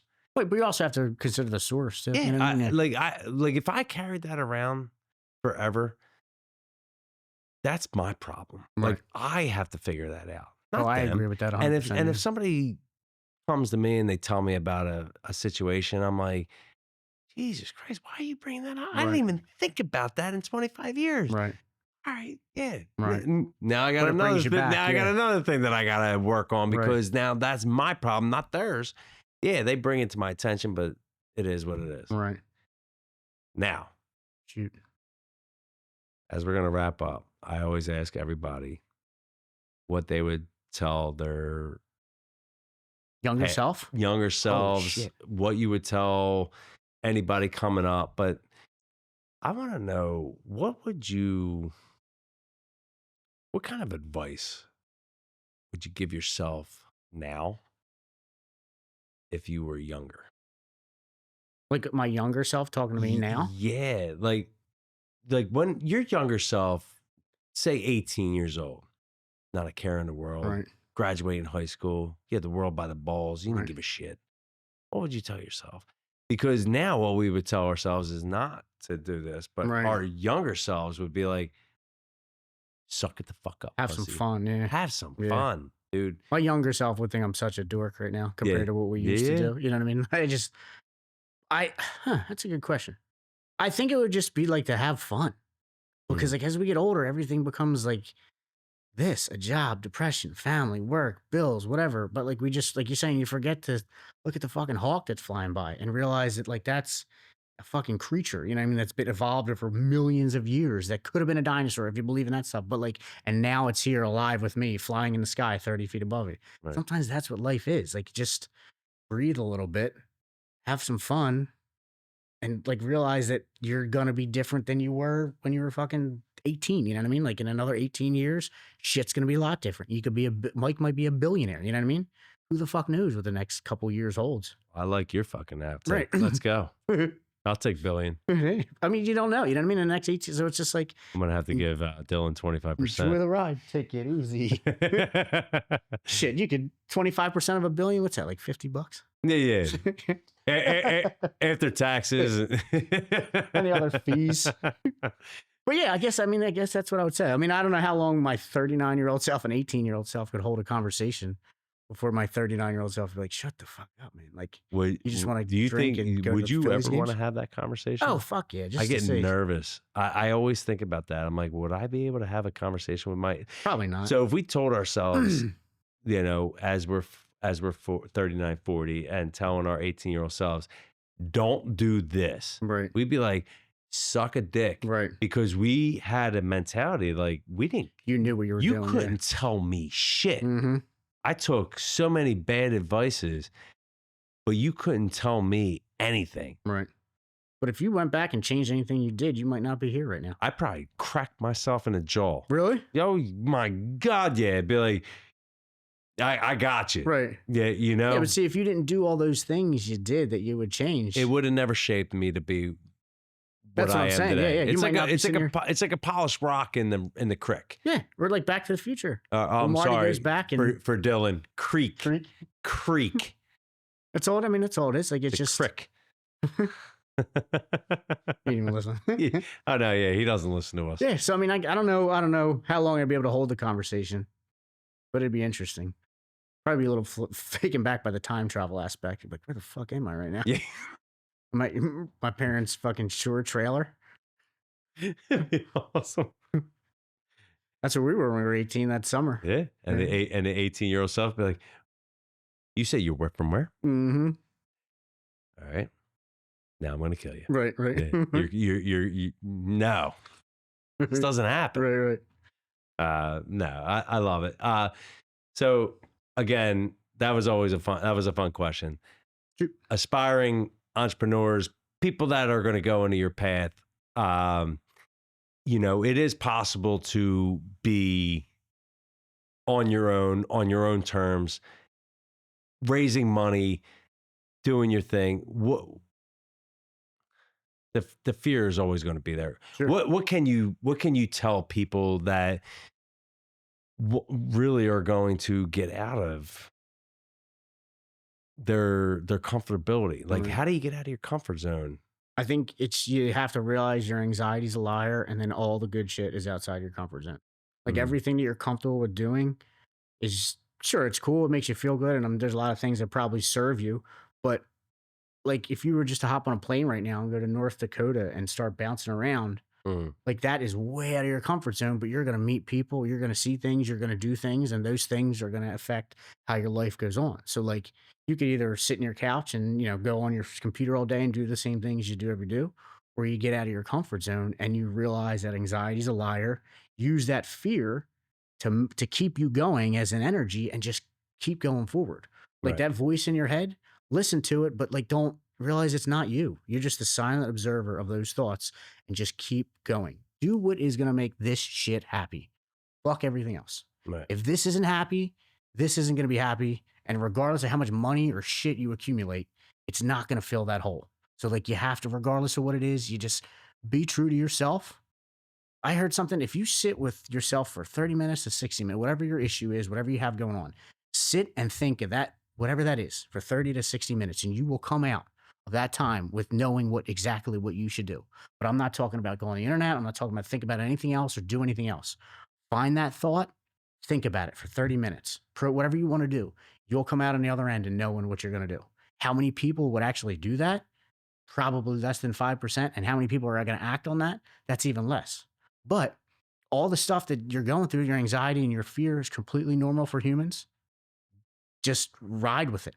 You know what I mean? This might be a weird thing, but when I have really bad anxiety, I imagine it's like this little fucking monster on my shoulder, like an anxiety Little monster. gazoo. Oh, yeah, but like it's almost like just like this thing that's on my shoulder, and it's not me. I don't identify with it, but guess what? He's fucking here. Yeah. He's making my heart race. He's making my mind race. He's making all the physiological effects, and I'm just like, all right, just breathe it the fuck through, breathe it out. This thing's gonna be fucking gone in a minute, and then you just deal with whatever the fuck it is. So like, if your anxiety's there, your fear is there, that's what makes you brave.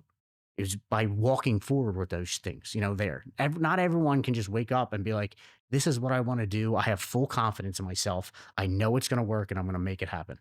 Very few people are like that. Most people are like me and you, where they doubt themselves every step of the way, doubt everything they've done their entire life, every step of the way, but for somehow just keep pushing forward, Right. whatever it is. Because at the end of the day, when you're laying in bed with Maddie, if you're not fucking happy, if you're both not happy, what the hell are you doing it for? Right. You know what I mean? Right. Really, regardless of what, because all the money in the world is not going to solve your issues. Right. It'll help. You'll be able to eat the best food and do whatever you want, but you're going to find yourself driving a $100,000 car with these nice clothes on, and it's like you're trying to like staple food to your body because you're hungry. It's not satiating you. You know what I mean? You got to find what drives you. Yeah. And listen to it. Trust yourself. It's hard for me to say because you know what I mean? That's fantastic advice. I love it. Just trust yourself. Thank you so much. Yeah. No. Thank you, Mike. Hey, Michael McDermott, thank you so much. Hey, Mike McDermott, real estate. Check him out on, how can we find you? On Instagram's Instagram? probably the best way. Yeah. And what's the Instagram? Mike McDermott Real Estate, MikeMcDermott Real Estate. Follow me, send me a message, whatever. Love it. And you have a fantastic bow tie in your shirt there. Thank you. Love it. Hey, thank you so much. It was a pleasure speaking with you. It was a pleasure understanding how your path came to possible. We are signing out today. Hey, look, I would love to hear a part 2 in a few months, to just kind of see where you're at. I hope that you get your business up and running. Speaking with grappling With depression. With depression. I love it. There are so many people that grapple with it and they just never come to it. I hope you come to fruition with this. Maybe this will be the spark I need. Yeah. Yeah, I was gonna say maybe this spark you need. Young Junk, thank you so much. Amazing time. Dylan, you're amazing. Thank you, Love Dylan. you. You're the man, My wife still thinks that we're doing something together. But either way, hey, They are, Maddie. thank you so much. Have an amazing, amazing day. Appreciate everybody. Have a great day. Thanks, Thank you. Dylan. You're the man, dude. Young John!